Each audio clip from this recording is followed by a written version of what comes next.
Vamos a pedirle, aprovechando que tienen internet, vamos a aprovechar de pedirle a Indira que nos dirija en oración. Ay, se me fue Indira. Ahí está. Por un momento se me fuiste. Vamos a aprovechar que Indira tiene internet para que nos dirija en oración, ¿ok? Oremos. Señor, te damos gracias en esta hora. Padre, gracias, Señor, por permitirnos reunirnos, Señor, a esta hora y por medio de estos medios, Señor. Voy a comenzar el discipulado, ¿viste? Para que mires a Julián. Gracias, Señor, por la palabra que el pastor Martín va a exponer hoy, Señor. Te pido, Señor, que nos ayudes a entenderla y no solo a entenderla, sino también a ponerla en práctica, Señor. Gracias por la vida de cada uno de nosotros, Señor. Gracias por lo bueno que has sido con cada uno de nosotros y de nuestra familia. Gracias te damos en esta hora, en el nombre de Jesús. Amén. Y amén. Amén. Bien, ustedes saben que yo les he dicho, me alegra que Eva Serrano se logró conectar, espero que nos esté oyendo, porque no la veo ni la oigo, pero espero que nos esté oyendo. Ella había tenido varios problemas con su teléfono y finalmente hoy en la mañana en la iglesia pudimos coincidir y le pude ayudar allí con el problema y ya se está conectando. Bien, estoy contentísimo por todos, pero no puedo negar que me encanta ver que quienes no tienen normalmente internet, como Zuleima, como Yasmín, como Indira, Maroa, a veces Anita, a veces Nelly, hoy lo pueden hacer. De verdad que me contenta muchísimo. Los bienaventurados siempre con el internet son Carlos y Mariela, que yo siempre veo que tienen buen internet, a pesar de que es con saldo del teléfono, pero siempre pues han tenido buena conexión. Y Reiniela, que a veces ha tenido sus limitaciones con su trabajo, pero de verdad que me encanta poderles ver hoy. Bien, hermanos, hoy vamos a entrar, no es que los anteriores capítulos no hayan sido importantes, todo lo contrario. Han sembrado los fundamentos de lo que Pablo va a empezar a tratar aquí en Romanos. Pero ya el capítulo 3, que no lo vamos a abordar hoy todo, es imposible hacerlo. Sin embargo, el capítulo 3 empezamos a entrar en materia de lo que es el fundamento o la parte esencial de la carta a los romanos, que es la doctrina de la justificación, como ya lo hemos dicho en otras oportunidades. Entonces, la lectura, a mí siempre me gusta que ustedes participen, pero la lectura de este capítulo es muy particular y yo quisiera tenerla porque hay que darle cierta entonación que le va a dar explicación a la razón de lo que Pablo escribió allí, ¿ok? Lo primero que tenemos que tener en mente antes de empezar a leer el capítulo 3 de Romanos es que el capítulo 2 y el capítulo 3 en este punto se unen. En el capítulo, para que podamos entender el capítulo 3, tenemos que leer el versículo 28 y el versículo 29 del capítulo 2. Ahí voy a empezar. Entonces, Pablo, acuérdense que la lección pasada se llamó La ley y los judíos. Pablo había estado dándole palo a los gentiles y luego aborda también a los judíos. Y entonces termina esa parte de la ley y los judíos diciendo lo siguiente, versículo 28, capítulo 2. Pues no es judío el que lo es exteriormente, ni es la circuncisión la que se hace exteriormente en la carne, sino que es judío el que lo es en lo interior. Y la circuncisión es la del corazón, en espíritu, no en letra, la alabanza del cual no viene de los hombres, sino de Dios. Es decir, Pablo concluye el capítulo 2 diciendo que el ser judío en el sentido espiritual, no en el sentido genético, no en el sentido nacionalista, en el sentido espiritual, ser el judío, el que realmente es justo delante de Dios, no se trata de un asunto de circuncidarse, ni se trata de un asunto de cumplir la ley, sino se trata de aquel que tiene un corazón conforme a la voluntad de Dios y que procura ser justo delante de Dios. Entonces, aquí comienza el capítulo 3, ¿ok? Por eso es importante tener presente esos dos versículos que acabamos de leer. ¿Por qué? Porque el apóstol Pablo va a hacer unas preguntas,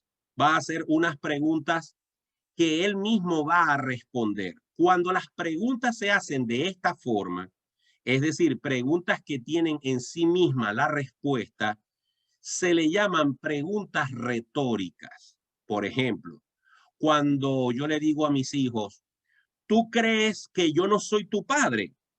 La respuesta es lógica. Sí, yo sé que tú eres mi papá y yo soy tu padre.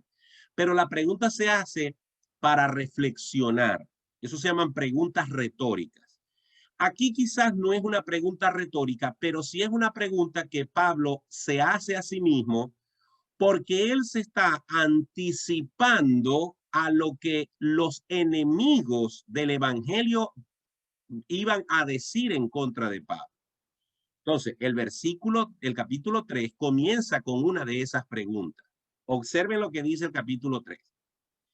¿Qué ventaja tiene, pues, el judío?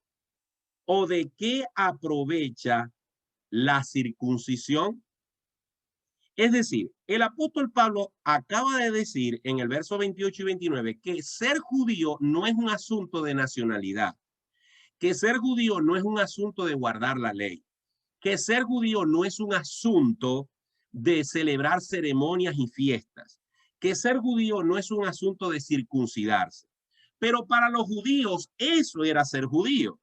Y Pablo les está diciendo que ellos no se pueden considerar judíos espiritualmente hablando si no están haciendo la voluntad de Dios.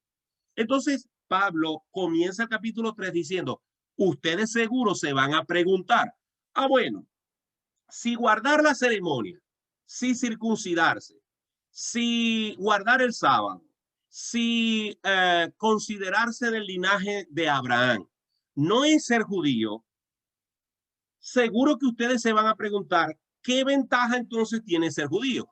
Acuérdense que los judíos son un pueblo privilegiado. Son el pueblo escogido por Dios.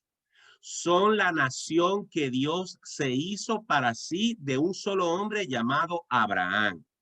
Son tan exclusivos en su origen los judíos que aunque Abraham tuvo 2 hijos, solamente uno de ellos forma o generó el linaje de donde vienen todos los hebreos. Abraham tuvo 2 hijos, a Isaac, pero primero tuvo a Ismael. Pero los descendientes de Ismael no forman parte de Israel.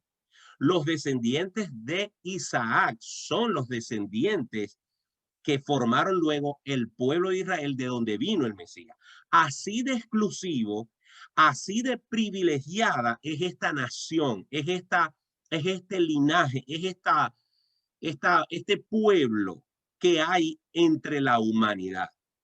Y los judíos están muy orgullosos de ese gentilicio.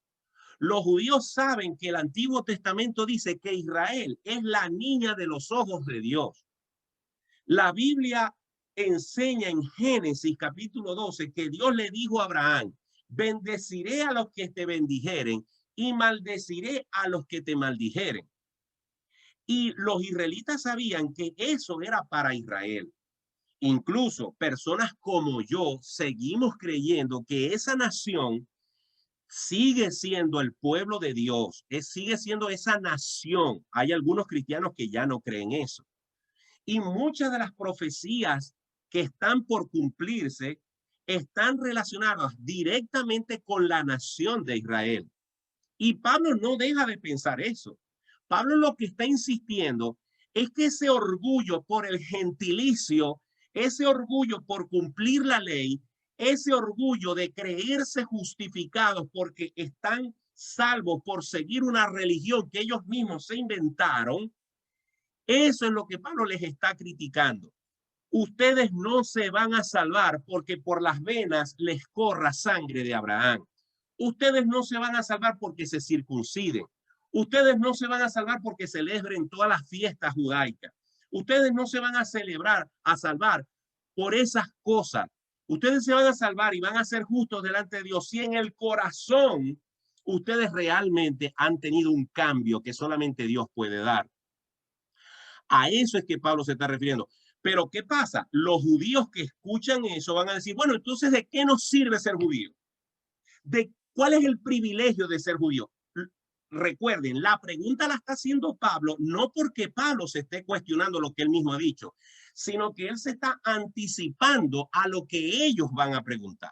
Necesito saber si lo que estoy explicando, esto de la pregunta de Pablo, ustedes lo están entendiendo.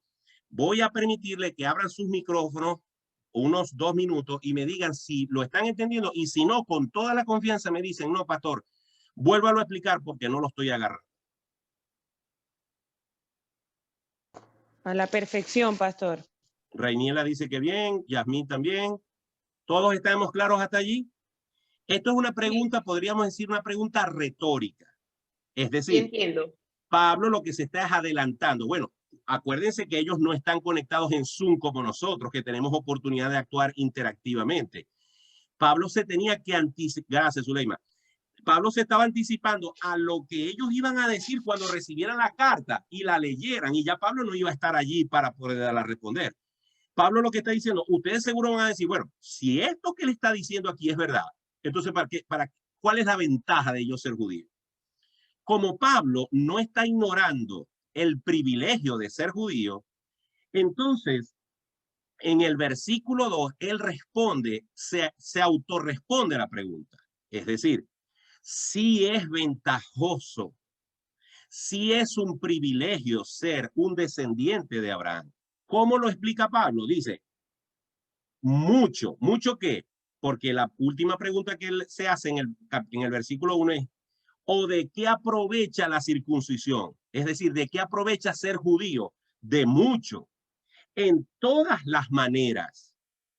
Primeramente, ciertamente que les ha sido confiada la palabra de Dios. Es decir, el único pueblo, la única nación de la tierra que fue receptora de la palabra de Dios fue la nación de Israel.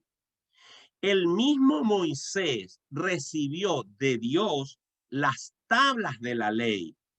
Por cierto, por ahí vi un meme en internet que me pareció cómico, pero tiene razón. Porque en ese meme de Facebook que yo vi decía, técnicamente Moisés fue la primera persona que bajó información directa de la nube en una tablet. Y me dio risa porque Moisés tenía unas tablas, ¿verdad? Que simbolizan las tablets que usan los muchachitos ahora. Recibió información que fue la ley y la recibió de la nube que fue del cielo. Y eso ocurrió hace 4.000, 5.000 años atrás.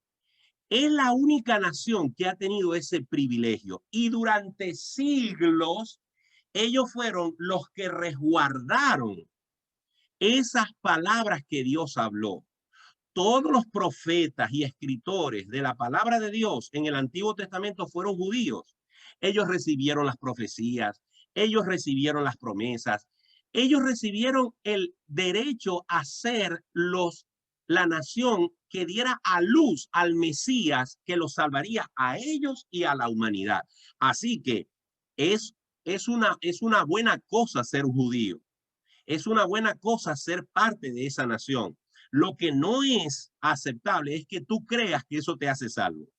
Algunas personas piensan, incluso los que no son judíos, que son cristianos, piensan que los judíos se van a salvar porque forman parte del pueblo de Dios. No. De hecho, el versículo 3 dice lo siguiente. Pues, ¿qué si algunos de ellos han sido incrédulos? Su incredulidad habrá hecho nula la fidelidad de Dios.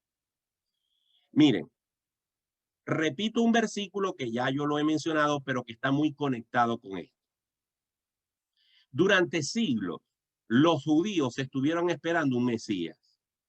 Es más, todavía lo están esperando. Hace 2 semanas se hizo viral, no sé si les ha llegado esa información, de un video que se muestra donde hay muchos judíos de estos de sombreros negros y saco negro adorando, alabando, rodeando a un joven de barba que se dice, o según dicen en el video, se hace llamar el Mesías, como le dicen los judíos en hebreo al Mesías. Y resulta que la gente ha viralizado la información diciendo que los judíos están adorando al anticristo y esto, Bueno, realmente yo no quiero hablar de la veracidad de eso o no, porque no la tengo. Incluso el que habla en el video dice que todavía no tienen clara cuál es la información. Pero sí es llamativo que hay una persona que está allí siendo adorada y rodeada por una cantidad inmensa de hombres judíos que parecieran ver en este hombre un líder. Bueno, eso sucede, perdón, eso sucede porque la nación hebrea, los judíos como religión, todavía están esperando al Mesías prometido allá desde los profetas mayores. Ellos no se dieron cuenta o no quisieron darse cuenta que el Mesías lo recibieron ellos en su propia tierra hace 2000 años, nacido de una virgen tal y como la Biblia lo prometía. Y ellos jamás vieron a Jesús como el Mesías prometido, porque recuerden que los judíos están esperando un Mesías político que los libere de la opresión de sus enemigos políticos y geográficos, de los árabes y de otros pueblos que odian a los judíos. Ellos están esperando un Mesías que los lleve a tener una victoria bélica, una victoria de guerra, una victoria física, una victoria humana, terrena, sobre las naciones que han oprimido a los judíos. Pero esa no fue la promesa de Dios. La promesa de Dios era que los iba a liberar del pecado, que es la muerte verdadera. Muy bien. Entonces, el versículo 3 dice, el apóstol Pablo en la misma tónica de haciéndose una pregunta que él se está anticipando. Pues que si alguno de ellos han sido incrédulos, su incredulidad habrá hecho nula la fidelidad de Dios. Es decir, entonces todo lo que Dios le prometió a Israel dejó de ser verdad porque hubo israelitas que despreciaron al Mesías. Dice Juan 1:11, a lo suyo vino y los suyos no le recibieron. Por esa razón, entonces, todas las cosas que Dios le prometió a Israel dejan de ser verdad.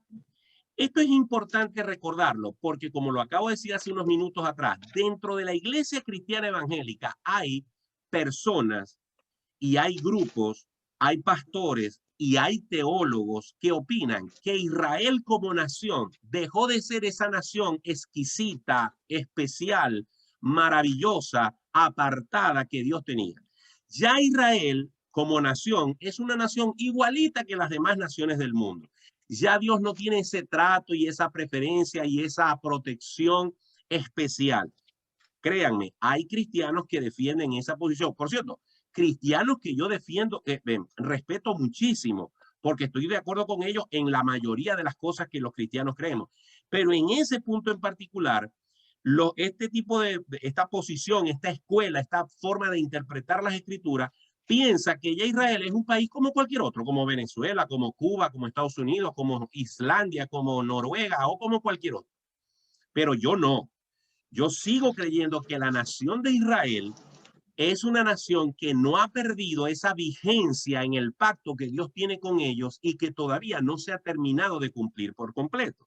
De hecho, el apóstol Pablo en esta misma carta a los romanos le dedica el capítulo 9, el capítulo 10 y el capítulo 11 a lo que es el pasado, el presente y el futuro de Israel como nación, como pueblo, como gentilicio.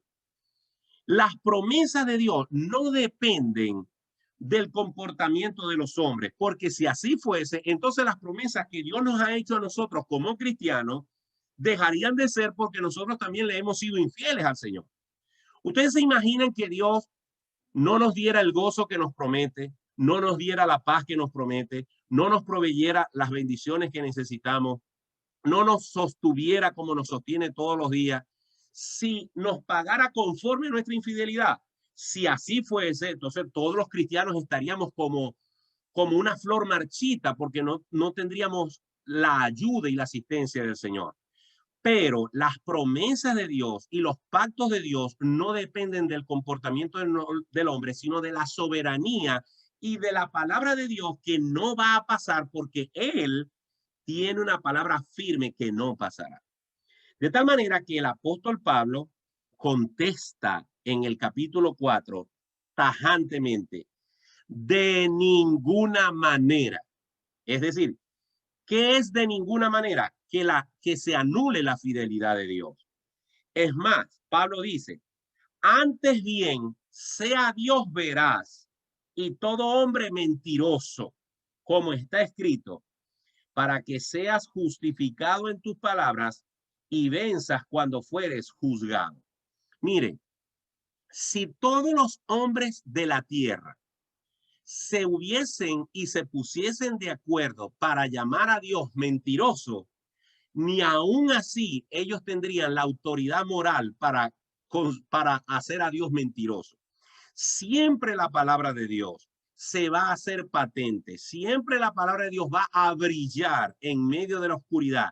Siempre Dios va a demostrar que Él tiene la razón y que cuando Él dice algo es porque se ha de cumplir tal como Él lo ha dicho, porque Él no es hombre para mentir. Él no es hombre para fallar. Él no es hombre para dudar. Él es Dios y lo que Él determina y dice es absoluta y clara verdad. Luego dice el versículo 5. Y si nuestra injusticia, aquí viene una parte realmente interesante. Fíjense, el apóstol Pablo está enviando una carta a cientos de kilómetros y él está maquinando, que evidentemente el Espíritu Santo lo está asistiendo, el Espíritu Santo lo está inspirando. Pero él está pensando, un momentito, yo estoy tratando de demostrar que ni los gentiles ni los judíos se van a poder salvar por sus obras, sino que necesitan que Dios los justifique. Yo acabo de decir, está diciendo Pablo en su corazón, en su mente, que el ser judío, ser de la descendencia de Abraham, no te da ningún privilegio espiritual delante de Dios. Te lo puede dar como privilegio terrenal, pero no espiritual. Vas a tener que ser justificado por Dios para ser salvo. La ley no te puede salvar. Pero entonces el apóstol Pablo había escuchado a través ya de varios años que a él se le criticaba por ese evangelio de la gracia. ¿Por qué? Porque en el evangelio de la gracia Pablo está diciendo, tus obras no sirven de nada. Es la gracia de Dios la que te hace salvo. La crítica de los judíos legalistas es, entonces, si uno es salvo por la gracia de Dios, entonces hagamos y deshagamos con nuestra vida lo que sea, porque Dios me va a perdonar. Es decir, todavía hoy en día hay gente que interpreta la gracia de Dios como el derecho a pecar, porque Dios, si me escogió desde antes de la fundación del mundo, entonces yo puedo pecar todo lo que me dé la gana. Y si Dios no me escogió, si Dios no tuvo gracia conmigo, entonces ¿para qué voy a serle fiel? ¿O para qué voy a procurar ser justo? Si igualito me voy a condenar. Esa forma de pensar existe ahora y existía en el pasado. Pablo, sabiendo eso y sabiendo que él tenía críticos, él hace la pregunta como si se la estuviesen haciendo a él en vivo. Fíjense, versículo 5. Y si nuestra injusticia hace resaltar la justicia de Dios, ¿qué diremos? ¿Será injusto Dios que da castigo? En ninguna manera. De otro modo, ¿cómo juzgaría Dios al mundo? La primera pregunta del versículo 5 es, ok, Pablo, si la injusticia de nosotros los hombres, ¿verdad?, hace resaltar la justicia de Dios, ¿por qué Dios nos castiga? Pablo está pensando que eso es lo que van a preguntar ellos y hace la pregunta. Es decir, ustedes pueden pensar, dice Pablo, que si yo estoy diciendo que nuestra injusticia hace resaltar la gloria de Dios, la justicia de Dios, entonces Dios no nos debería de castigar porque nosotros estamos ayudando a Dios a glorificarse más porque con nuestra injusticia y con su amor por nosotros siendo injustos, la gloria de Dios brilla. No, eso no es lo que está diciendo Pablo.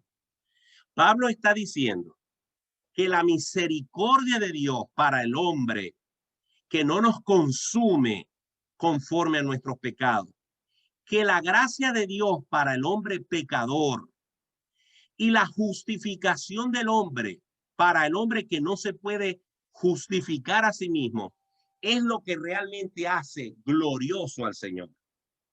No es la maldad de los hombres la que resalta la gloria de Dios. Es el amor de Dios por el hombre pecador el que exalta a Dios mismo. Lo voy a poner con un ejemplo. Cuando usted va a una joyería y el joyero le quiere vender un diamante, él va a poner el diamante sobre un paño ¿de qué color?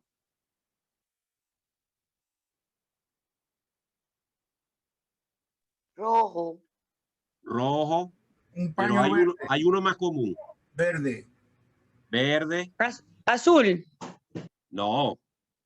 Verde, negro o azul también. Negro, negro. Los collares, ustedes han visto esa en las joyerías, unos cuadros así donde están puestos los collares, las gargantillas que las mujeres usan de diamantes y Sí, zafiros. tiene razón, pastor. El fondo es negro, es un terciopelo negro. Ahora, fíjense, ¿por qué el joyero pone el diamante sobre el terciopelo negro? Para que el diamante destaque. ¿Ok? Ahora, no es que el terciopelo negro haga que el diamante sea precioso. No, el diamante es precioso sobre cualquier color. Un diamante es maravilloso, es una gargantilla llena de zafiros y rubíes. Es hermosa independientemente si usted le pone una sábana blanca o una sábana negra. Pero evidentemente cuando la pone sobre algo negro, su brillo es mayor. Conclusión. El fondo negro es la maldad del hombre. El diamante es la gracia de Dios. Lo que está diciendo Pablo es, ustedes quizá van a decir, bueno, si nosotros somos malos, somos el fondo negro, nosotros hacemos brillar más a Dios, ¿por qué Dios entonces nos va a castigar? Si más bien nuestra maldad le está haciendo un favor a Dios. Se pregunta Pablo eso. Por eso él se responde de una vez en el versículo 6. En ninguna manera, o sea, no piensen así. No es tu maldad la que hace brillar a Dios. Es la misericordia de Dios para contigo que eres un pecador.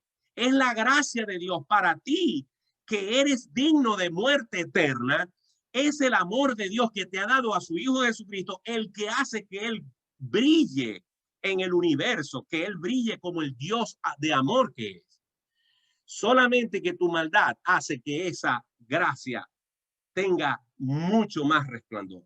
Pero eso no es algo que Dios te tiene que agradecer, porque Él tiene su propia gloria. Dios va a juzgar al mundo y por eso Pablo termina el versículo 6 haciéndose esa pregunta.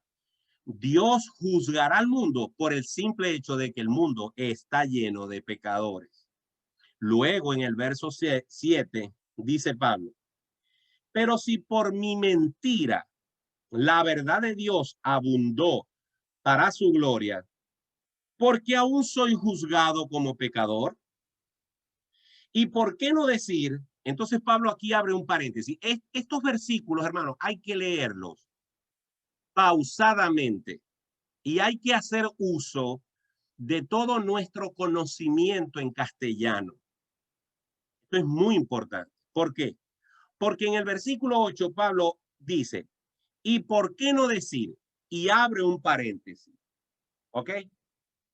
Como se nos calumnia y como algunos cuya condenación es justa afirma que nosotros decimos, dos puntos, hagamos males para que vengan bienes.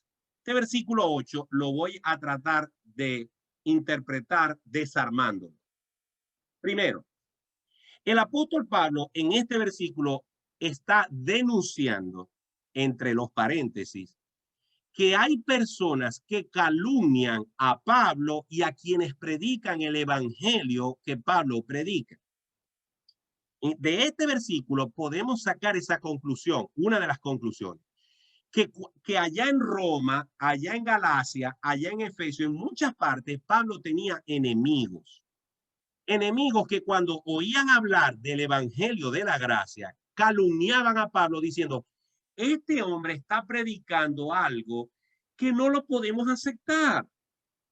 ¿Cómo es eso de que Dios nos ama? ¿Cómo es eso de que Dios ama a los judíos y también ama a los gentiles? ¿Cómo eso es de que para agradar a Dios no hay que cumplir con la ley? ¿Cómo es eso de que Dios nos escogió antes de la fundación del mundo? ¿Cómo es eso de que Dios es el que envía su Espíritu Santo para que nosotros seamos y tengamos la capacidad de buscarle?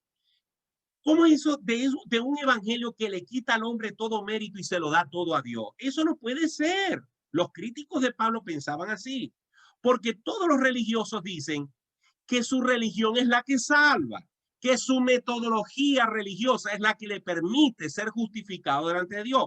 Cuando tú a un religioso le quitas su religión, cuando tú a un religioso le quitas su metodología de ser salvo, él queda en el aire y se siente inseguro. Y por eso algunos de ellos no pueden aceptar el evangelio de la gracia, porque para aceptar el evangelio de la gracia se necesita fe, y la fe es la certeza de lo que se espera, la convicción de lo que no se ve. Entonces, quien no descansa en la misericordia de Dios y en la fe de la gracia que Dios ha tenido con nosotros, necesita un asidero, y ese asidero puede ser la ley, pueden ser las fiestas judaicas, puede ser una cruz, puede ser un santo, puede ser una vela, puede ser un altar, puede ser cualquier cosa que le haga sentir que tiene una relación con lo divino. Pablo está diciendo en este versículo 8, hay gente que nos calumnia, hay gente que nos critica.